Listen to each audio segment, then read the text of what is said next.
திருவண்ணாமலை மாவட்டம் நேப்பத்தூர் கிராமத்தில் உள்ள அலமேலுமங்கை பத்மாவதி சமேத வெங்கட்ரமண பெருமாள் கோவிலில் கும்பாபிஷேக விழா வெகு விமரிசையாக நடைபெற்றது. இதுகுறித்து எமது செய்தியாளர் ராஜா வழங்கும் கூடுதல் தகவல்களை கேட்கலாம். ராஜா, விவரங்களை பதிவு செய்யுங்க.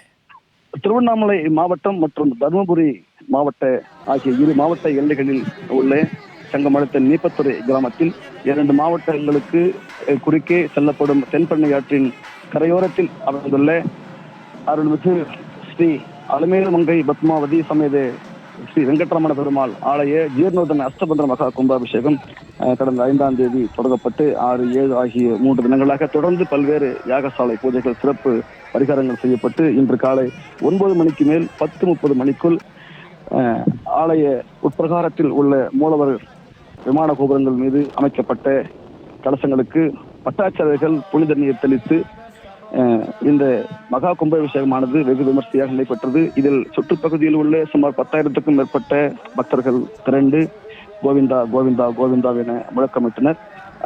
அச்சமயம் பட்டாச்சாரியர்கள் இந்த விமான கோபுரங்கள் மீது புனித நீர் தெளிக்கும் போது கருட பகவான் பக்தர்களுக்கு ஆகாயத்தில் பறந்து காட்சி அளித்ததால் உற்சாகமடைந்த பக்தர்கள் தங்களுடைய கோவிந்தா கோவிந்தா எனும் முழக்கத்தை எழுப்பி பெருமாளை வழங்கினார்கள்.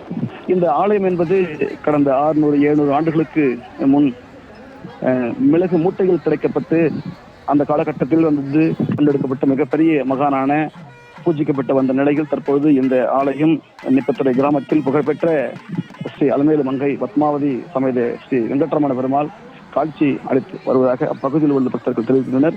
மேலும் இந்த கும்பாபிஷேகம் விழா பரம்பரை அரங்காவலர்கள் கோகுலவாணன்,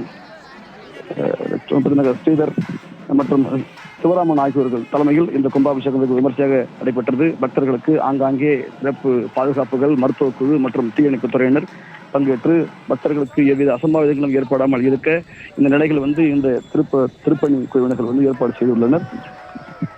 விவரங்களை வழங்கியமைக்கு நன்றி ராஜா.